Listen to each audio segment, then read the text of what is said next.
अस्सलाम वालेकुम to all of you. तो साथियों, कैसे आप सब लोग। जैसा कि आपको पता है कि हमारी जो एमसीक्यू की सीरीज चल रही है एज पर ओल्ड पेपर्स जो कि अलग अलग शिफ्ट्स में पूछे गए हैं वो यहाँ पे हम डिस्कस कर रहे हैं। तो आज हमारा डे 7 रहेगा।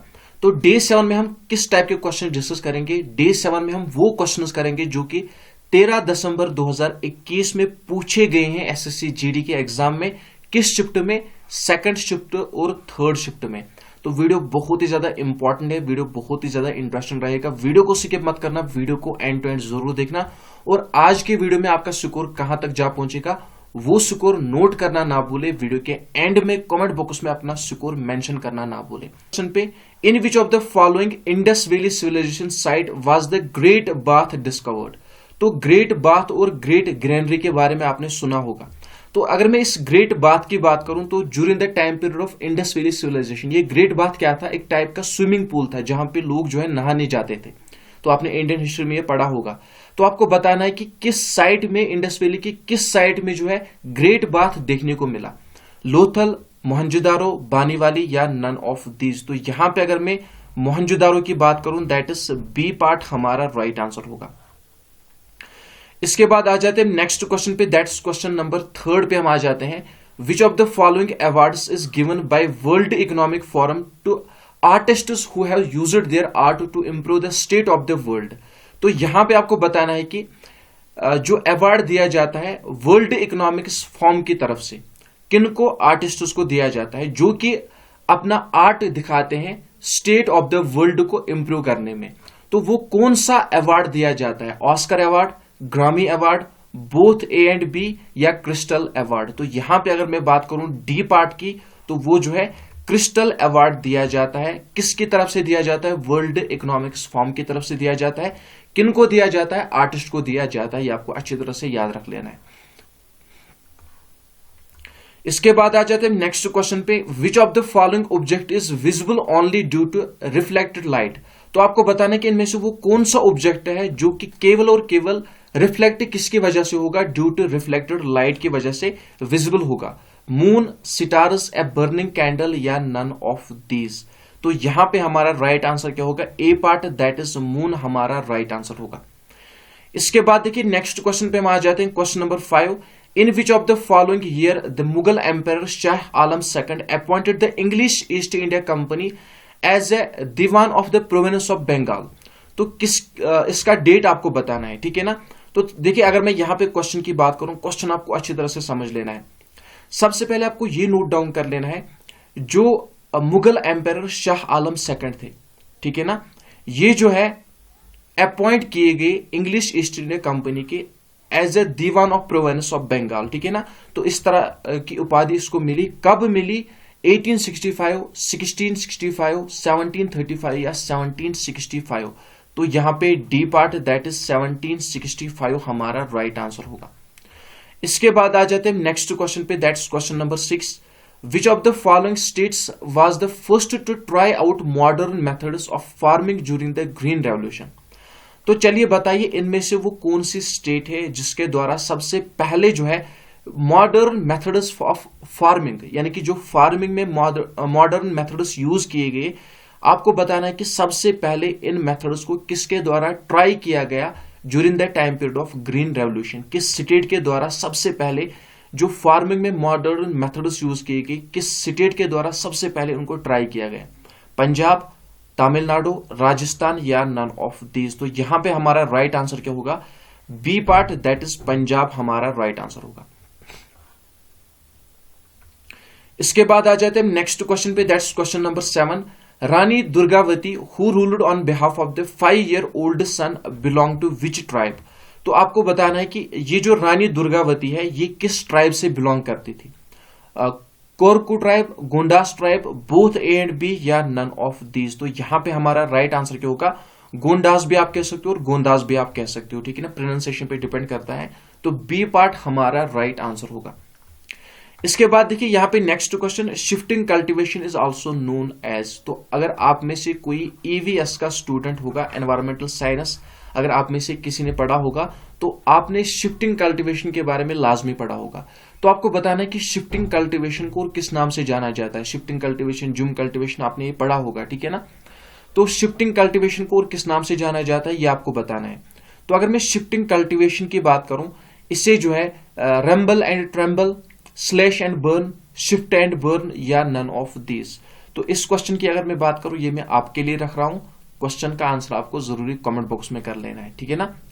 इसके बाद आ जाते हैं नेक्स्ट क्वेश्चन पे, दैट्स क्वेश्चन नंबर 9।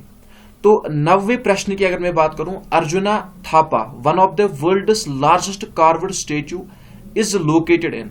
तो आपको बताना है जो अर्जुना थापा स्टेच्यू है इसकी लोकेशन कहां पे है, सतारा महाराष्ट्र, केरला, महाबलीपुरम तमिलनाडु या नन ऑफ दीज। तो यहां पे अगर मैं बात करूं सी पार्ट की, दैट इज महाबलीपुरम तमिलनाडु, तो सी पार्ट हमारा राइट आंसर होगा।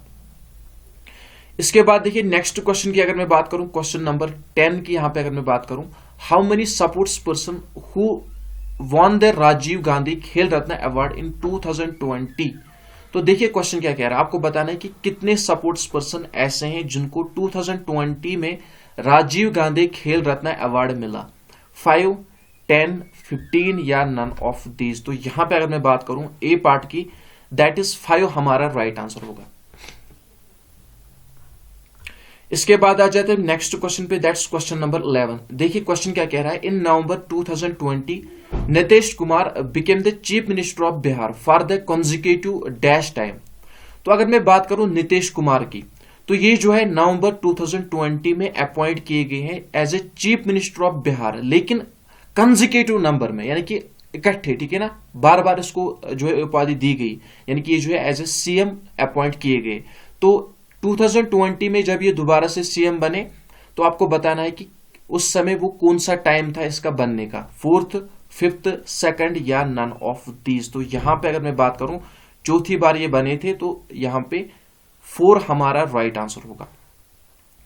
इसके बाद आ जाते हैं नेक्स्ट क्वेश्चन पे, दैट्स क्वेश्चन नंबर 12। यहां पे आप देख सकते हो अच्छी तरह से क्वेश्चन क्या कह रहा है, the first session of the Indian National Congress was held in Bombay in dash under the presidentship of Umesh Chandra Banerjee. देखिए एक क्वेश्चन से आपके 2-3 क्वेश्चन बन रहे हैं। यहां पे सबसे पहले अगर मैं ऑप्शन की तरफ नजर डालूं, नवंबर 1895, दिसंबर 1885, नवंबर 1805 या नन ऑफ दीज। तो आपको अच्छी तरह से नोट डाउन कर लेना है। ये जो इंडियन नेशनल कांग्रेस है, इससे INC के नाम से भी जाना जाता है, या कभी कभार इस तरह से पूछा जा सकता है INC की फुल फॉर्म क्या है, इंडियन नेशनल कांग्रेस। तो इंडियन नेशनल कांग्रेस की अगर मैं बात करूं, इसका जो पहला सेशन है वो कहां पे हुआ है, वो बॉम्बे में हुआ है। कब हुआ है, दिसंबर 1885 में हुआ है। और किसकी लीडरशिप के अंडर में हुआ है, अगर मैं बात करूं इसका प्रेसिडेंट कौन था, जो प्रेसिडेंटशिप था वो जो प्रेसिडेंट था इसका वो कौन था, वो था उमेश चंद्र बनर्जी, आप WC बनर्जी भी कह सकते हो।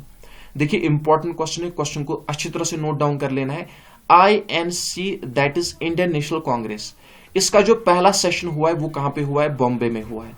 और अगर मैं बात करूं इस पहले सेशन की जो कि बॉम्बे में हुआ है, वो किसकी प्रेसिडेंटशिप में हुआ है, Umesh Chandra Banerjee, that is WC Banerjee की लीडरशिप में हुआ है। ये आप अच्छी तरह से याद रख लेना। इसके बाद आ जाते हैं नेक्स्ट क्वेश्चन पे, दैट्स क्वेश्चन नंबर 13। तो क्वेश्चन नंबर 13 की अगर मैं बात करूं, a promised land is a book by. तो आपको बताना है जो प्रोमिस्ड लैंड है ये एक बुक है, किसके द्वारा लिखी गई है ये आपको बताना है, इसके ऑथर कौन है। तो अगर मैं यहां पे मैं थोड़ा बहुत इरेज कर लेता हूं इसको ताकि आप अच्छी तरह से देख पाओ। देखिए अगर मैं ए प्रोमिस्ड लैंड की बात करूं, ये जो बुक है किसके द्वारा लिखी गई है, बराक ओबामा के द्वारा लिखी गई है। दैट मीन बी पार्ट इसका राइट आंसर होगा, ये आपको अच्छी तरह से याद रख लेना। इसके बाद आ जाते हैं क्वेश्चन नंबर 14 पे। यहां पे आप देख सकते हो, which of the following tree या प्लांट आप कह सकते हो is used in the treatment of cough and cold. आपको बताना है कि यहां पे इनमें से कौन सा प्लांट है, ठीक है ना, जिसका कुछ भी मटेरियल आप मान सकते हो जो कि किसके ट्रीटमेंट में यूज किया जाता है, कॉफ एंड कोल्ड में, यानी कि नजला जुकाम में। आंवला ट्री, बासिल, कंचनार या नन ऑफ दीज। तो यहां पे अगर मैं बात करूं बासिल ट्री की, दैट इज बी पार्ट हमारा राइट आंसर होगा। इसके बाद आ जाते हैं 15वें प्रश्न की तरफ। A.G. Tansley put forward the concept of dash in 1935। तो देखिए अगर मैं यहां पे बात करूं इकोसिस्टम की, मोस्ट इंपॉर्टेंट क्वेश्चन आपने पढ़ा होगा, दोबारा से यहां पे अदर फील्ड के भी जो होंगे, लेकिन मैंने इससे पहले EVS की एग्जांपल दी, तो इसी एग्जांपल से मैं लेके यहां पे चलता हूं, वही एग्जांपल लेके चलता हूं। आप में से जिसने भी अच्छी तरह से इकोसिस्टम वगैरह पढ़ा होगा तो आपको पता होगा इकोसिस्टम की टर्म जो है किसके द्वारा दी गई है, एजी टेंसले के द्वारा दी गई है। कब दी गई है? 1935 में। या आप कह सकते हो कि जो कंसेप्ट इकोसिस्टम का दिया गया है वो जो है एजी टेंसले के द्वारा दिया गया है 1935 में। दैट इज ए पार्ट हमारा राइट आंसर होगा। इसके बाद आ जाते हैं नेक्स्ट क्वेश्चन पे, 16वें प्रश्न की तरफ हम आ जाते हैं। In which of the following countries is the headquarter of ICC located. देखिए सबसे पहले आपको ये नोट डाउन कर लेना है, आईसीसी की फुल फॉर्म क्या है? इंटरनेशनल क्रिकेट काउंसिल, ठीक है ना। कभी कभार इस तरह से भी पूछा जा सकता है, ICC stands for international cricket council. तो इसका हेडक्वार्टर कहां पे है? India, the UAE, the UK या नन ऑफ दीज। तो अगर मैं यूएई की बात करूं, यूनाइटेड स्टेट्स ऑफ एमिरेट्स, ठीक है ना, तो यही इसका राइट आंसर होगा। दैट इज बी पार्ट हमारा राइट आंसर होगा। इसके बाद जो हमारा नेक्स्ट क्वेश्चन है, into how many books is the Rigveda divided. तो ऋग्वेदा के बारे में आपने सुना होगा, अगर आपने जो है इंडियन हिस्ट्री पढ़ी होगी, अच्छी तरह से पढ़ी होगी, मैंने भी पढ़ाई, अगर नहीं देखा है तो आप क्रैश कोर्स देख लेना। तो वहां पे आपने वेदास के बारे में पढ़ा होगा, ठीक है ना। टोटल वेदास की अगर मैं बात करूं कितने हैं? 4 है। कौन कौन सी है? ऋग्वेदा है, समवेदा है, यजुर्वेदा है एंड अथर्ववेदा है।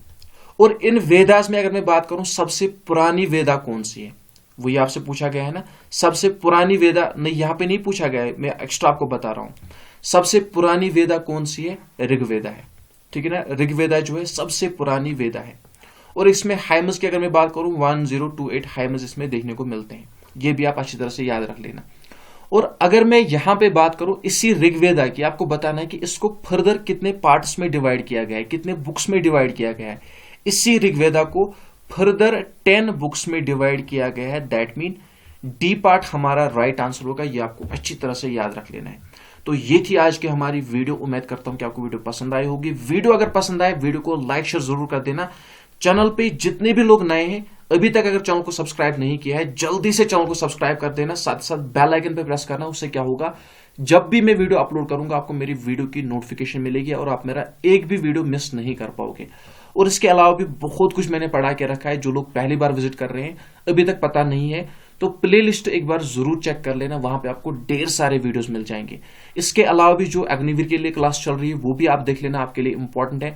और इसके अलावा जो एक्स्ट्रा क्लास है, जैसे कि जीके प्रैक्टिस सेट्स के नाम से आपको प्लेलिस्ट मिल जाएगा, क्रैश कोर्स के नाम से आपको प्लेलिस्ट मिल जाएगा। बहुत कुछ यहाँ पे फ्री ऑफ कास्ट पड़ा हुआ है, जो कि बहुत कुछ इंपॉर्टेंट मायने रखता है, आपके लिए बहुत ज्यादा इंपॉर्टेंट हो सकता है। तो हर एक वीडियो को अच्छी तरह से देखना, इत्मीनान से देखना, ताकि आप जो है अपने मकसद में कामयाबी हासिल कर पाओ। और हाँ, आपको पता ही होगा, जिस तरह से मैंने यहाँ पे पहले भी कहा, तो आप लोगों को भी मैं एक छोटी सी बात कहना चाहूंगा कि मेरा एक छोटा सा टारगेट है, वो है 30K का। तो आई होप कि मेरी यूट्यूब फैमिली इससे अचीव करने में मेरी पूरी हेल्प करेगी। तो जितने भी मेरे नए एस्पिरेंट्स ऐसे हैं SSC GD के, जो कि मेरे साथ जुड़ रहे हैं, अपना सफर मेरे साथ स्टार्ट कर रहे हैं, तो उन सबसे मैं कहना चाहूंगा कि आप भी इस टारगेट को अचीव करने में मेरी हेल्प करें।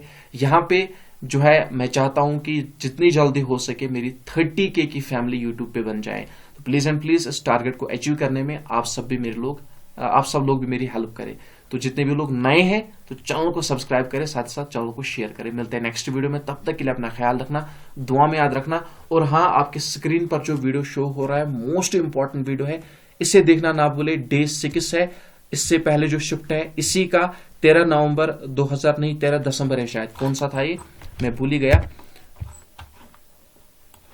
यहां पे मैं देख लेता हूं किस शिफ्ट का था। 13 दिसंबर 2021 का जो पहला शिफ्ट है, अगर आपने अभी तक वो नहीं देखा है, स्क्रीन पर आपके वीडियो शो हो रहा है, उस पर क्लिक करके पूरा वीडियो एक बार जरूर देख लेना।